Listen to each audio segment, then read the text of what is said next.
Buenas noches, yo soy Félix Alvarado y les voy a hablar respecto a lo que sería la epidemiología de las enfermedades transmisibles. Bueno, primero empecemos con definiendo lo que serían las enfermedades transmisibles, o también llamadas enfermedades infecciosas. Estas enfermedades son causadas por la transmisión de un agente infeccioso específico o de sus productos tóxicos.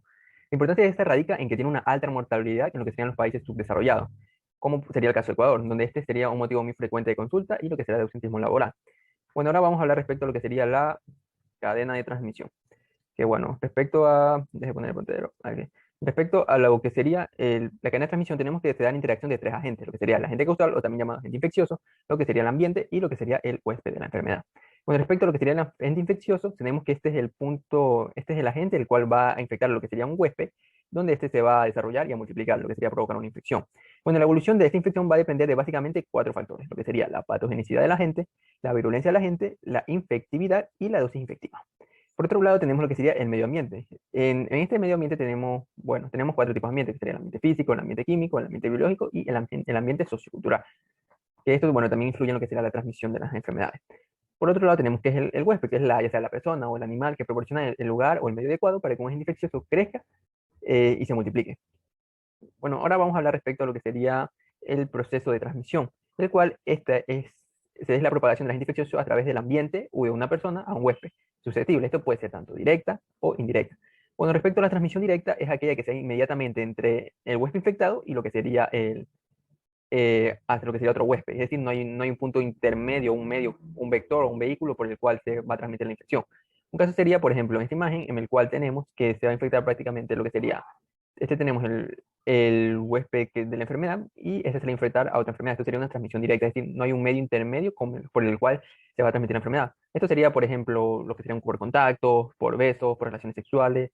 Podría ser también por transmisión vertical, es decir, de una madre a un hijo, por ya sea inyecciones o transfusiones de sangre. Por otro lado, tenemos las transmisiones indirectas, que esta sí se da por medio de un vehículo, un vector o el aire. Por ejemplo, aquí tenemos el ejemplo bueno, de una transmisión directa, en el cual tenemos, bueno, el agente infeccioso, el vector y lo que sería la persona infectada. Es decir, aquí hay un vector que en este caso serían los animales, y es decir, no va a haber una transmisión directa entre esto y entre el agente infeccioso y la persona. Eso sería la diferencia.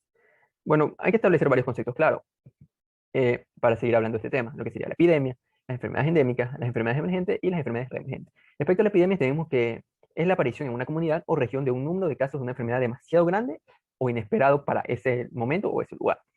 Tal es el caso, por ejemplo, de una enfermedad que, bueno, puede haber en un lugar, pero usualmente hay un número estable, hay un número que por lo general siempre va a ser así. Si en el caso que este número se sube mucho más de lo que es normal, bastante alto, ya estaríamos hablando de una epidemia. Por otro lado, estamos hablando de una enfermedad endémica, la cual esta se presenta en una zona geográfica o un grupo de población determinados con tasas de prevalencia o incidencias estables y altas, en comparación con otras regiones. Es decir, son como enfermedades propias de la región y ya es común que estén ahí y tengan una prevalencia alta. Tal, por ejemplo, enfermedades tropicales en las regiones tropicales. Enfermedades emergentes tenemos que son nuevas infecciones de aparición reciente en una población o infección nueva en una zona geográfica.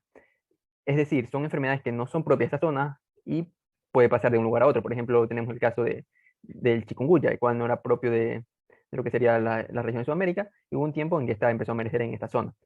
Por otro lado, tenemos lo que sería la enfermedad reemergente, que son la reaparición de una enfermedad ya conocida después de una disminución significativa en su incidencia. Por ejemplo, un tiempo hubo el caso de la rubiola, el cual había desaparecido completamente en las regiones y volvió a reaparecer, es decir, hubo un reemergimiento del mismo, cuando ya tenía tasas de prevalencia demasiado bajas.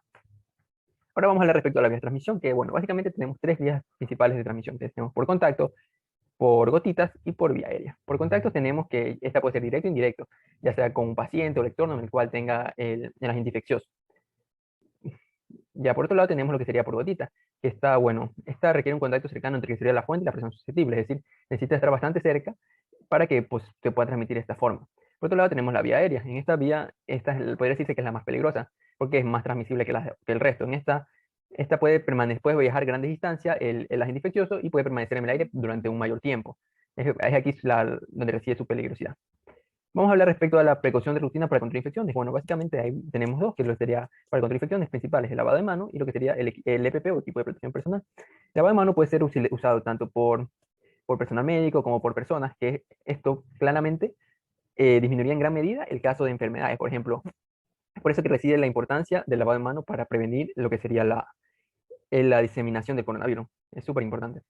Por otro lado, tenemos el equipo de protección personal, en el cual, como sabemos, es usado principalmente por lo que sería los personal médico, personal de salud, ya que están directamente en contacto con enfermedades infecciosas. Tales, este equipo de protección tenemos lo que sería la bata, la máscara, los guantes, y bueno, la protección ocular que en este caso no está usando, pero también se usa.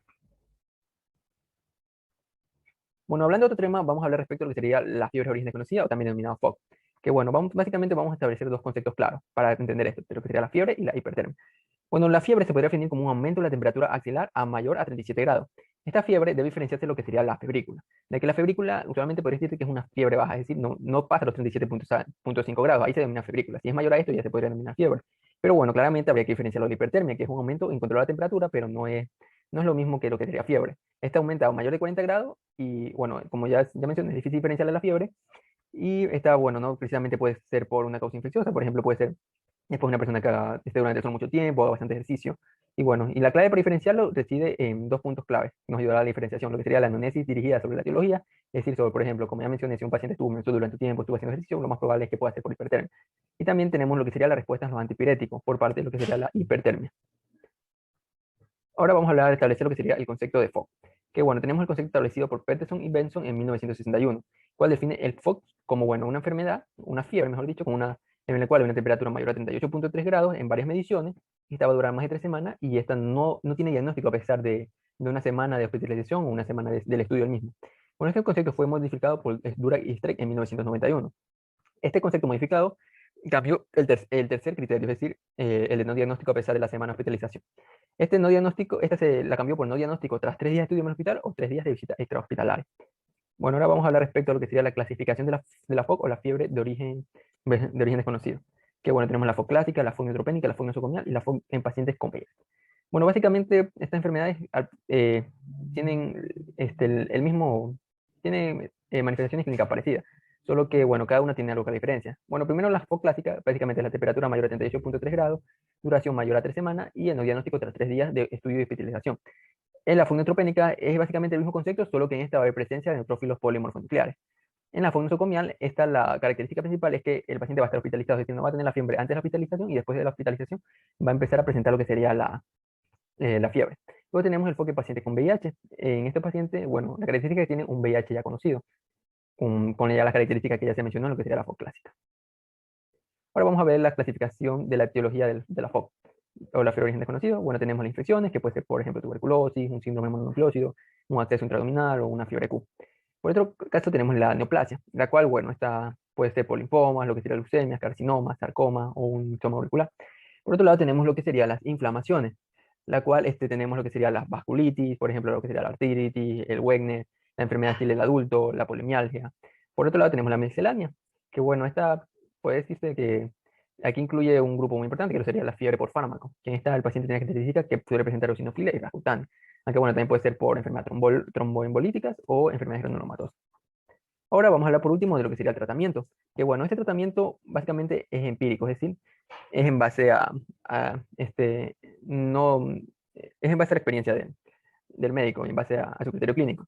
Pero ahí tiene importancia que el tratamiento empírico se da solamente cuando la gravedad clínica lo merita. Es decir, como sabemos, es una enfermedad de origen desconocido, no tenemos claro cuál es la enfermedad, pero bueno, en base a lo que, pero bueno, si como la gravedad clínica lo amerita, se dará un tratamiento, probablemente con cuidado y en base a ya sospecha que tengamos. Por ejemplo, en el caso de una tuberculosis se daría tuberculostáticos, en el caso de una artritis o poliomialgia reumatoide se puede dar esteroides, en una enfermedad estilo del adulto se le puede dar AINES, o en una enfermedad de fiebre mediterránea se le puede dar colchicina, la cual, bueno, como sabemos, es en base a indicios. Si no tenemos estos indicios, no podemos darle tratamiento. Gracias.